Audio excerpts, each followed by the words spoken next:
Oh man, the today was outstanding. First of all, we had great weather. You know, if it had poured on us, we'd have been in trouble. But you know what? I don't think it would have dampened the spirit at all. We started out down at the post office where we had a special stamping. I worked with the U.S. government to get a stamping that has our medallion on it and our official postcard. People loved that. Then we walked on over to the Apollo Creed ring. We own that. It got straight from Hollywood, all refurbished. We're trying to work with Dave to have maybe a BKB tryout in there.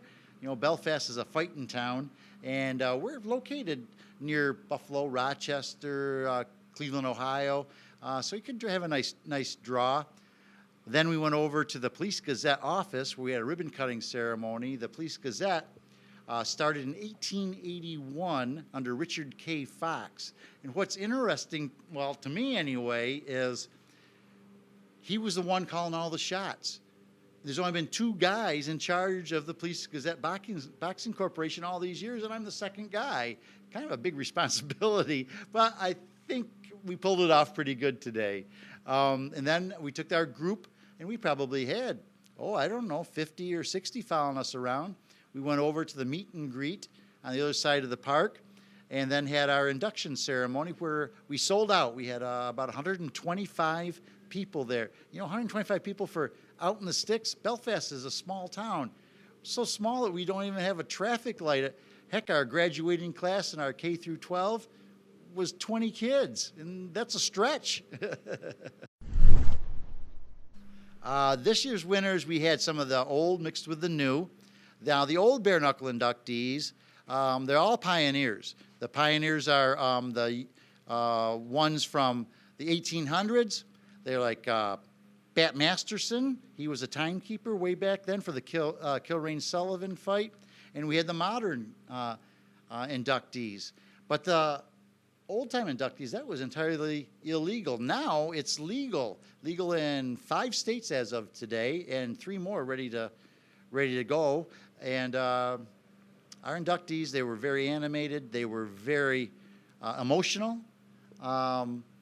A lot of them thought of their upbringing, their fathers, their moms, what it meant to them, because this is their passion. The theme for today could have been passion.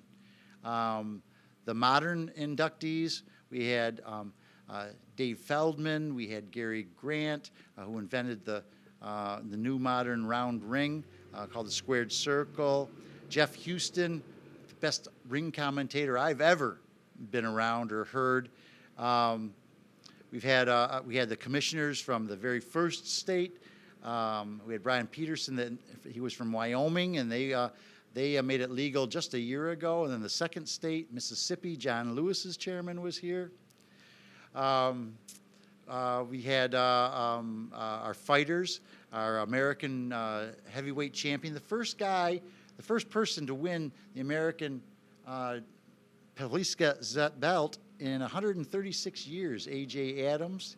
He was very, very good at accepting. They were all very appreciative of what we're doing here in Belfast. Beck Rawlings was inducted. She couldn't make it. She's in Australia, of course.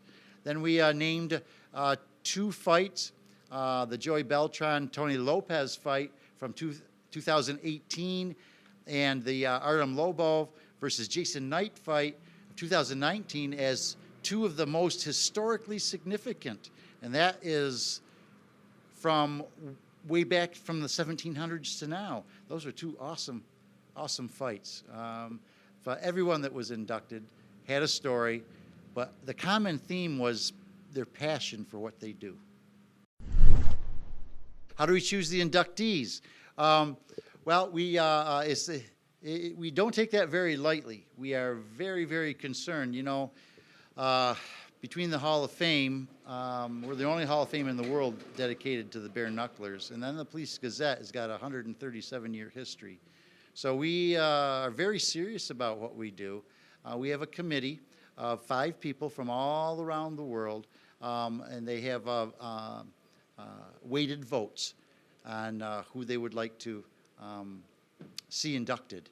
And we do take nominees and considerations from just about anyone, but because once in a great while, someone might be nominating someone that we had forgotten about or didn't know about even. But most usually, that's a rarity. Most usually, we know of the boxer at our stage of the game with our knowledge for the history that we have, the in-depth history. Very, very, very, very rarely anymore are we surprised. So we do. It's a voting system.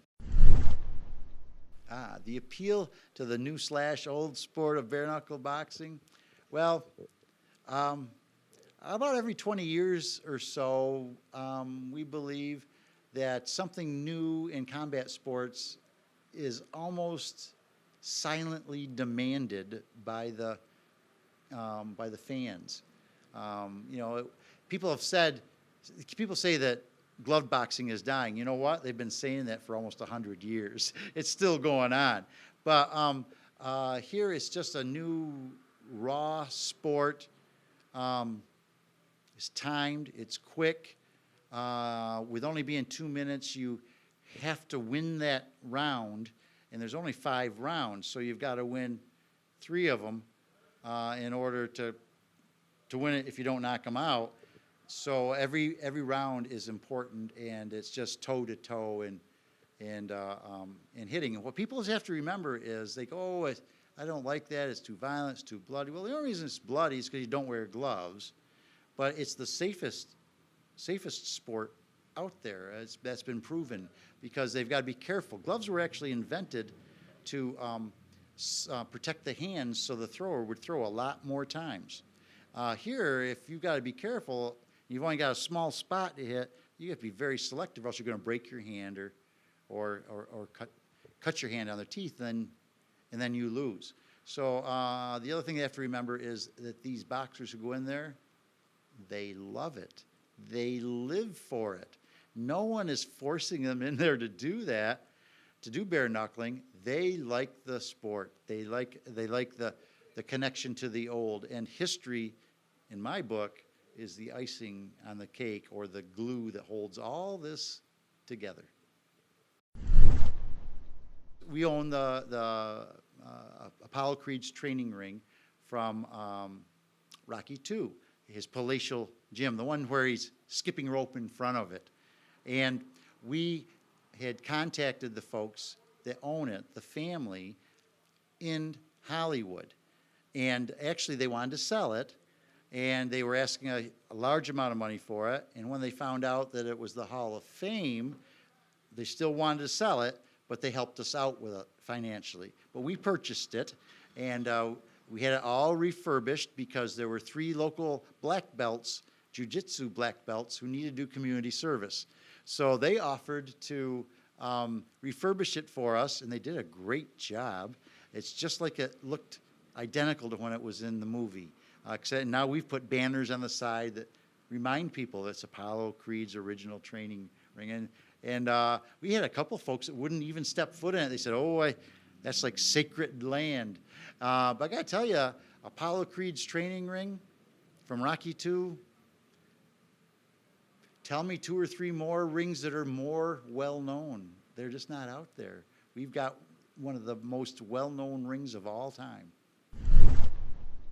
After it was all over, almost every single inductee came to me and said, "Scott, we never realized how phenomenal the barns were. We never really realized how much the whole town turns out for this. We never realized that it was so much more than what you see on social media." I mean, to go in there and touch John L. Sullivan's equipment that had been locked up for 130 years, there's no museum like that. Burt Sugar, the very well-known historian who helped me do this, he said, "Scott," he said, "there's no place on earth dedicated to the bare knucklers." He says there's also a lot of museums. They're beautiful structures filled with awesome equipment, but there's no one out there that I know of where the building itself is the #1 attraction. So these boxers today that were in there were standing, I had in pictures, standing exactly where Sullivan stood when he was working on the heavy bag so they can hit the same bag. Baby Joe Macy, the #1 heavyweight contender from years ago, said, Scott, he said, I've stood in I fought in Madison Square Garden. It doesn't compare to standing where Sullivan stood. This is what everyone owes their sport to today.